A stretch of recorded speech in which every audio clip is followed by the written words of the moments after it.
So let's do a review on Kwame Brown as a guest on the Pivot podcast. Now, if you've been living under a rock, allow your boy to explain. The Pivot podcast is the former members of I Am Athlete, Brandon Marshall's podcast over there. They had like a disagreement, so they decided to agree to disagree. And both of these entities moved their separate ways. But that's neither here nor there. Let's talk about the interview the Pivot Podcast guys had with Kwame Brown. Before we get into it, I'd first like to state this.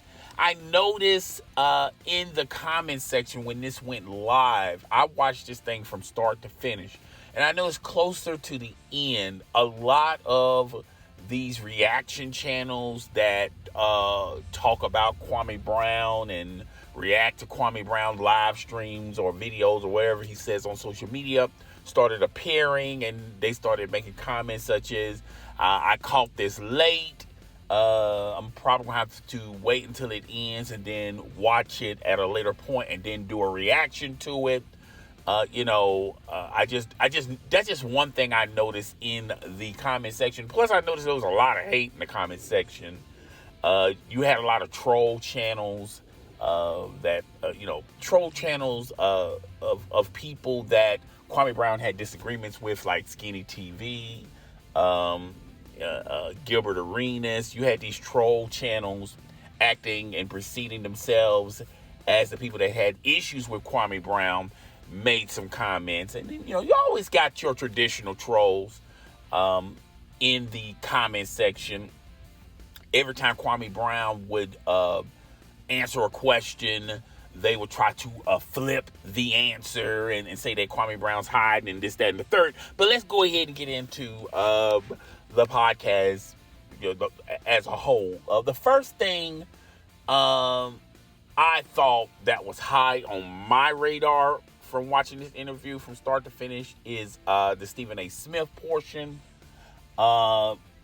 where Kwame Brown disagreed how Stephen A. Smith would name call black athletes, but when it comes to the white athletes, he wouldn't do them dirty like he did the black athletes.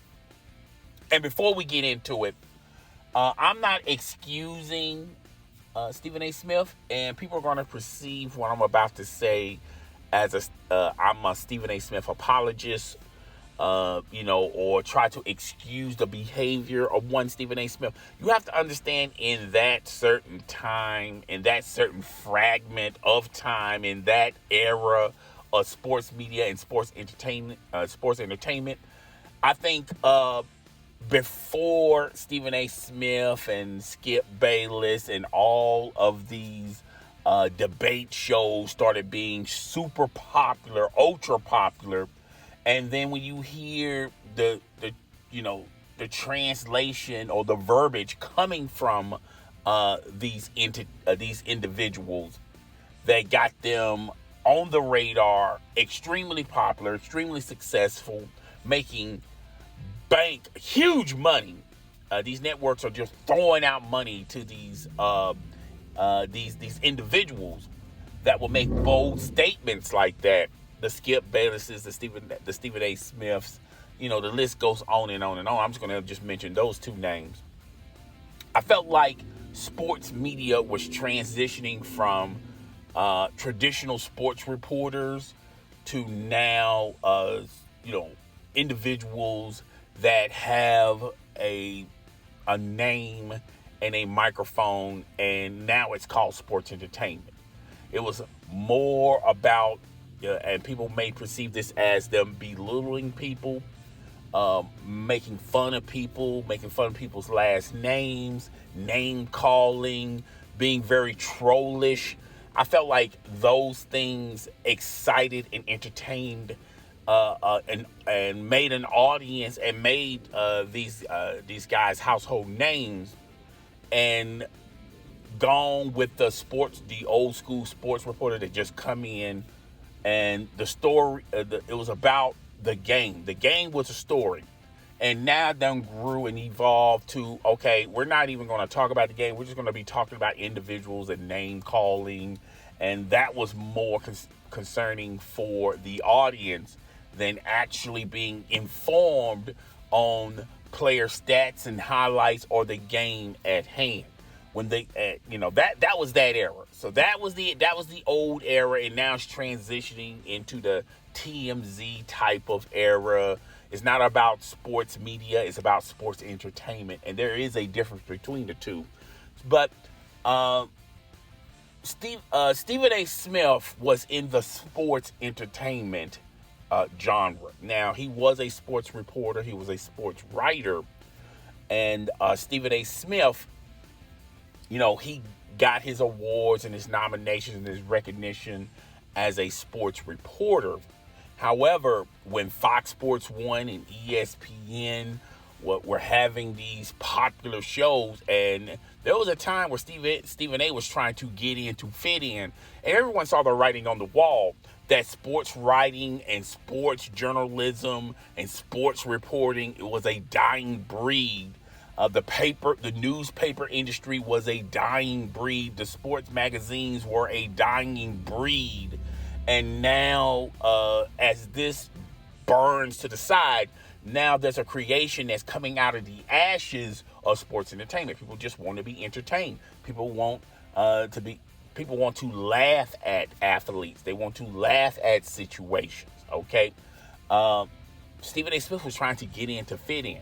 A lot of people are not going to remember this show, but I felt like the best damn sports show, period, that premiered on Fox Sports 1, that started the snowball effect of these are the show. That was going to be the show that a lot of networks were going to copy and paste, and these were going to be more popular than a traditional 9 to 5 sports show like the Sports Machine that just talked about the games, talked about the stats, and talked about the players in those games more so than what happened off the field or off the court.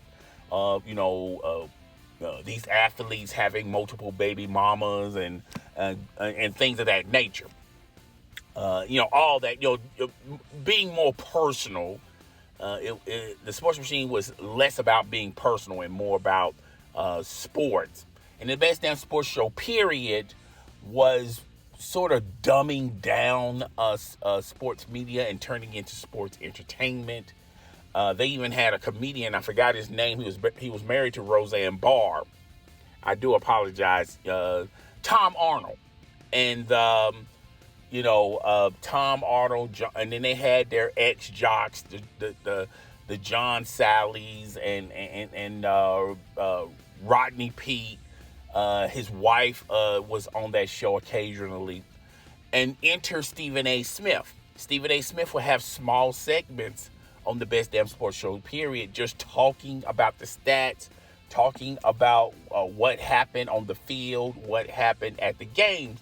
But Stephen A. Smith was not getting the type of recognition where he was that important. Stephen A. Smith started looking around and started noticing that Tom Arnold was getting all this clout, was making all this money, was being more of an influence in this new sports entertainment than Stephen A. Smith. Stephen A. Smith may know more.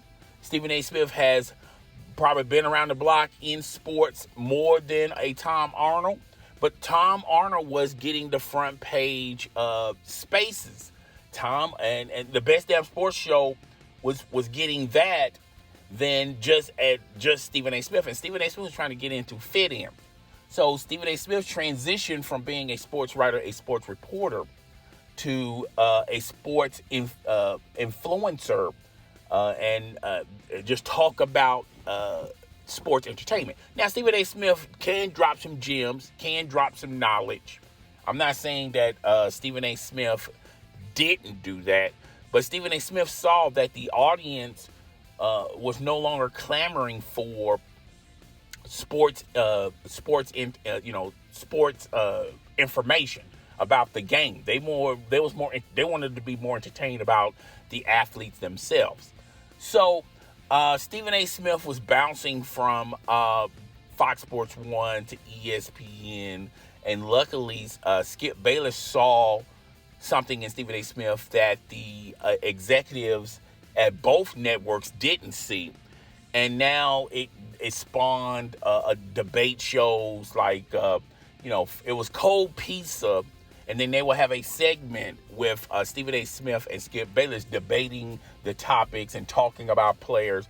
And when those segments peaked and spiked, they just decided, you know what, we don't need Cold Pizza, the old sports reporters and old journalism. We can just move that away, get rid of those reporters, and just make it an hour-long show, First and 10, and then they later on called it First Take.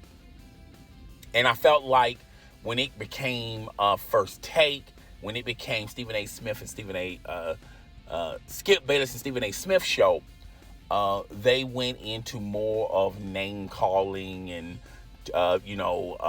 talking about players, situations off the court. It was more TMZ, barbaric, comedic.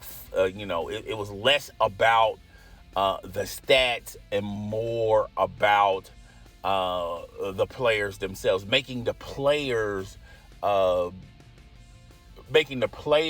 coverage instead of the game. And you had they would call Doug Christie a woman's name. They would call Chris Bosh Spice. They would do tons of stuff to entertain that type of audience, because that was the audience that was demanding that type of stuff and that was watching these shows. So Kwame Brown on the Pivot podcast talked about it, and he talked about how and Kwame Brown have said this in a couple of live streams, that Skip Bayless and the Stephen A. Smiths, they made names off of themselves by mocking athletes.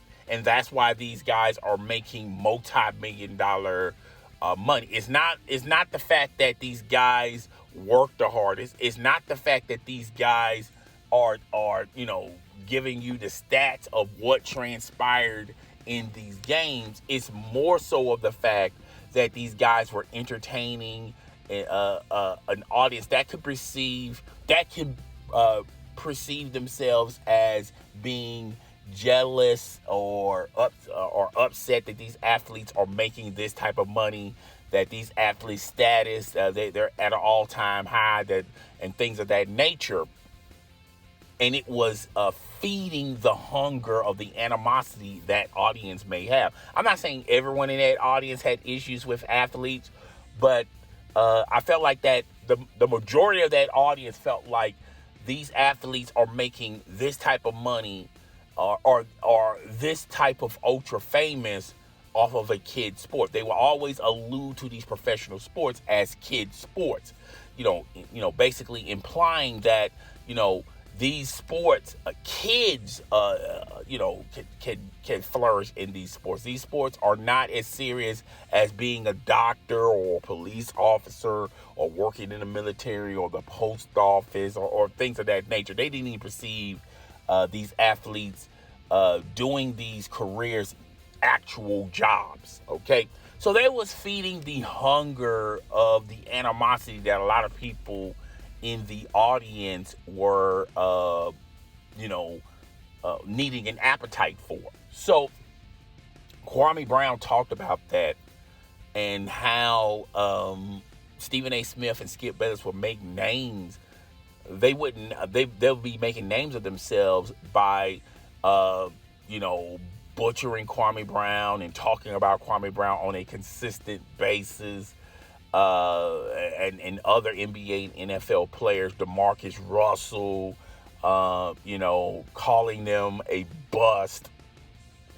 And I remember that kind of irritated Jalen Rose, and that's why Jalen Rose took issue, with Skip Bayless, mocking Chris Bosh's last name, just athletes in general, and ridiculing them. And then that's why Jalen Rose did stat line on Skip Bayless. And Skip Bayless' stat line in college was worse than a lot of stat lines of athletes in that era. Okay? Calling him Water Pistol Pete, mocking his good name. And Skip Bayless was very heated and irritated with Jalen Rose, so much so that Jalen Rose no longer came back to First Take. Skip Bayless was blocking that. And Stephen A. Smith was co-signing to Skip Bayless because Stephen A. Smith played those type of games. Now, ever since Skip Bayless and Stephen A. Smith have gone their separate ways, I feel like if you listen to Stephen A. Smith now, he's kind of distancing himself from that type of style. Every once in a while he would get into that bag, but he doesn't get in that bag often, and concentrate more about the games than ridiculing these athletes. And that's why Stephen A. Smith, who once had a great relationship with LeBron James, when Stephen A. Smith didn't say anything to Skip Bayless about him ridiculing players and sort of co-signing it, even LeBron James got irritated about that, and now they don't even have a relationship no more. Now, Stephen A. Smith will sit up there and say he doesn't care, but deeply he does. And at one point, he was blackballed from doing major interviews with major stars in the NBA. Major stars in the NBA didn't want to be interviewed by Stephen A. Smith, and he was sort of kind of blackballed. And, Stephen A. Smith was a NBA insider, but he couldn't get any information with NBA athletes because LeBron James, when at his prime, was basically, and he was spawning this era of I'm more than an athlete, okay? LeBron James spawned this era of we control our destiny, not the owners, not the reporters, we do. And and it spawned a lot of NBA stars and superstars to believe in that religion. And it was at one point in time, Stephen A. Smith, who was an NBA analyst, an NBA insider, many moons ago, couldn't get those interviews. Okay, now, and Kwame Brown talked about that, how he turned the misfortunes of Stephen A. Smith ridiculing his name, and not just Stephen A. Smith, but other reporters talking about his family, talking about his mother. He turned that negative energy and made it a good thing as far as taking the ridicule, taking the personal attacks and jabs and the negativity, and he didn't go backwards. He went forward with it. All right. So that's one highlight from the Pivot podcast I was monitoring and paying attention to. Another highlight, he briefly talked about, he didn't mention him by name. He talked about Steven Jackson and Matt Barnes and how he had issues with them two, as well as the Becky with the good hair.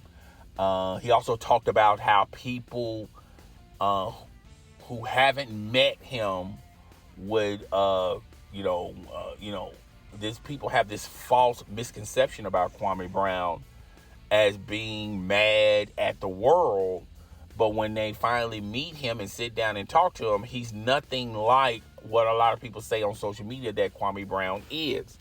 Now, the one thing I liked about the Pivot podcast when they did this interview, another highlight, is they didn't spend the majority of the interview talking about Kwame Brown's second life in social media. Kwame Brown dominated Facebook, then he went to YouTube, dominated YouTube. They didn't talk too much about it. or his beefs with a lot of content providers on Facebook and YouTube. So I kind of like the Pivot podcast not going that route, making it kind of messy and making it kind of ugly. I felt like this was kind of alarming, and I wanted to mention this to you guys. Fred Taylor wanted to dabble, what Channing Frye and Fred Taylor wanted to dabble more so into his issues with Gilbert Arenas. He chose not to. He did talk briefly about Gilbert Arenas, basically saying that if Gilbert Arenas threatened to pull a gun on someone that was white, Gilbert Arenas would not be walking among the free people in the world. Okay, Gilbert Arenas will be sitting in jail somewhere, which he was basically implying that, if in retrospect, that black on black crime is not a huge issue with society, but when a black person when a black man threatening another black man, it's not a huge issue. But when a black man threatens a white male or another gender, it makes front page. It's a huge issue. People are immediately canceling this individual, and this individual probably is going to be arrested. Okay, the rush to judgment, and he briefly talked about that. I thought that was a fair point. They didn't dabble too much into it. Maybe because they didn't want the interview as long it was going to be, or maybe because they had questions they wanted to answer, and they only had Kwame Brown for a limited time. Personally, I like this interview with the Pivot. I saw a side of Kwame Brown I rarely see in Kwame Brown when he does his live streams. I used to watch Kwame Brown religiously on his live streams, and I briefly stopped watching him. And it's not because of the fact of Kwame Brown. It's just the content in a lot of his live streams, his constant beef with Sister T, Gilbert Arenas, goes on YouTube and starts stuff with Kwame Brown, Mr. Skinny TV, him and his issues with Mr. Skinny TV. In the beginning, it's kind of fun watching them go back and forth, but then after a while, I'll be honest with you, that toxic, negative stuff, it can change you. And I just said, you know what? And basically they're talking about the same stuff. I said, you know what? I'll come back when it's about something else. Now, Kwame Brown has talked about other issues in the black culture. He talked about sports. I don't know if he still has his sports channel. Sometimes he comes with live streams about and throw out some gems, but they're few and far between. However, this interview makes me desperately want to go back and listen to more Kwame Brown on his YouTube channel and listen to his live streams. Even though his live streams are, I can't watch all of his live streams from start to finish. Sometimes they're like 2, 3, 6 hours long. I can't, go into that. And that's why I watch Damn D, because Damn D does a recap on a lot of those long live streams. And I'll watch, shout out to Damn D, I will watch his video about what Kwame Brown said in a recent live stream and this, that, and the third. So I won't have to listen to or watch a 2, 3, 6 hour live stream. I'm just, it is what it is. I just don't have the time in the day to do that. He talked about his relationship and playing alongside Michael Jordan. He talked about how difficult that was. And I'll be honest with you, a lot of people, they're on the outside looking in and telling people, oh, wow, I wouldn't have let Michael Jordan talk bad about me. If I was on his team, I would have said this. I would have did that.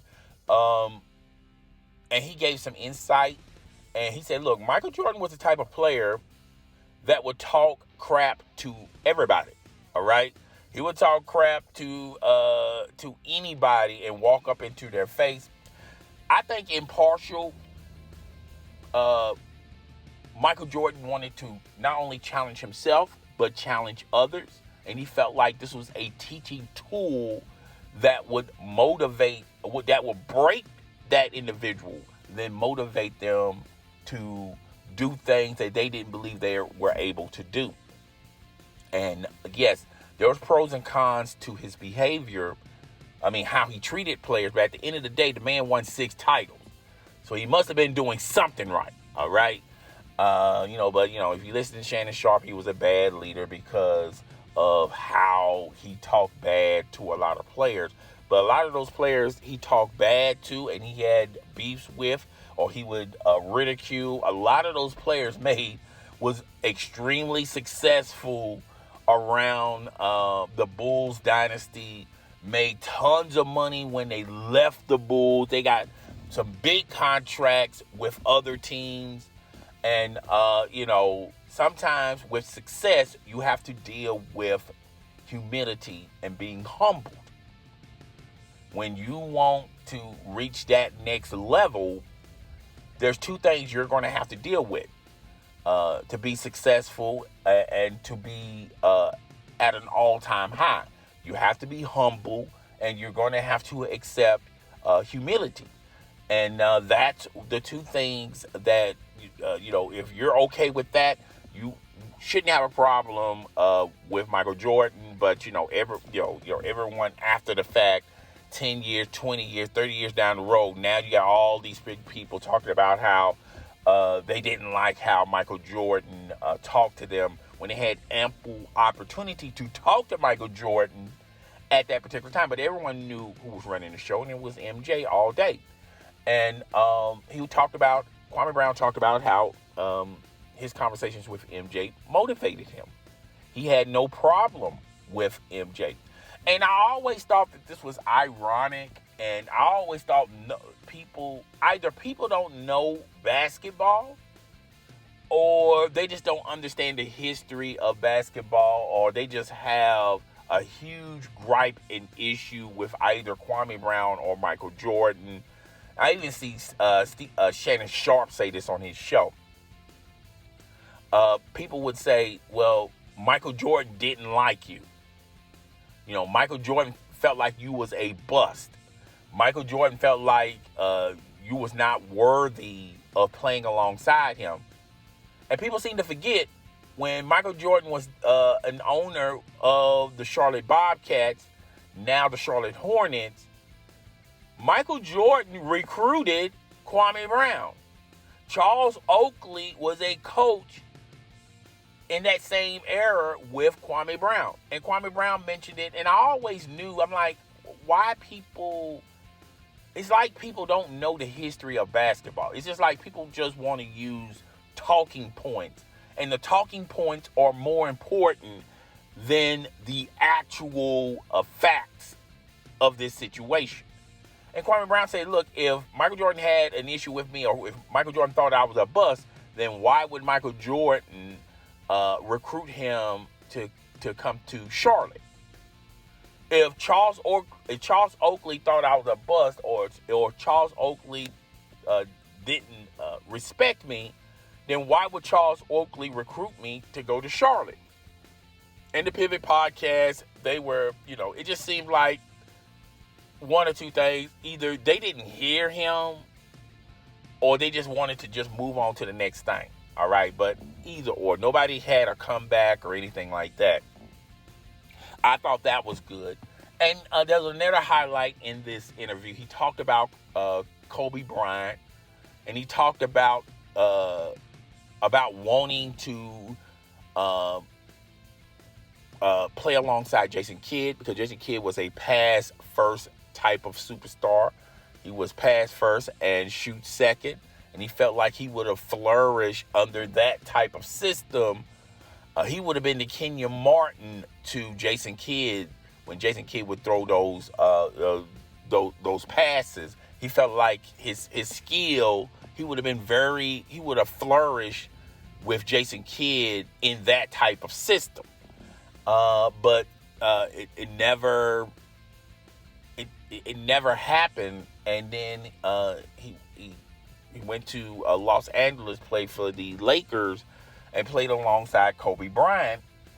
And Kobe Bryant was similar to Michael Jordan. He would shoot first, shoot second, shoot third, and ask questions later, and then maybe occasionally he would pass. He just had that type of mindset. And he learned a lot under Kobe Bryant, God rest his soul. He learned how this game was very serious to Kobe Bryant. And